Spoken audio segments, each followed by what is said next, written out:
Here's another thought deep from the Methow Valley.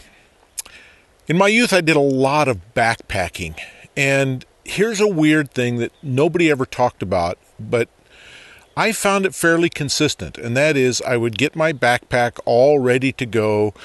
Sometimes the night before, I'd start having doubts. Do I really want to go where the weather is going to be hard, it's going to be work, etc.?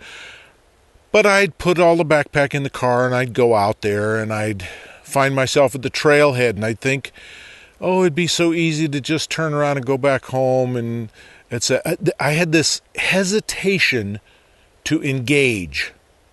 And what I discovered after I started talking about this with some other backpackers is that it wasn't that uncommon. Lots of other people felt it too.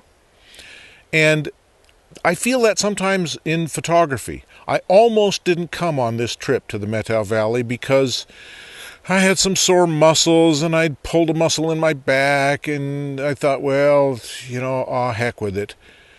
But I've experienced this hesitation before. I don't know what to call it.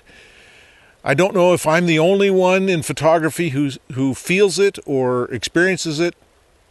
But if you have that hesitation to engage, you're not alone. What I've discovered, however, is that knowing about it and knowing that it exists is one thing, but knowing how I feel when I get out here is what propels me past the little bit of a barrier. I know I'm going to just love it once I'm out here photographing, communing with nature. And so take the deep dive. I'll never forget once in a review session with a great photographer named Stu Levy. He was showing pictures of the Wind River Mountains in Wyoming. And one of the students asked him, Stu, how did you make that photograph?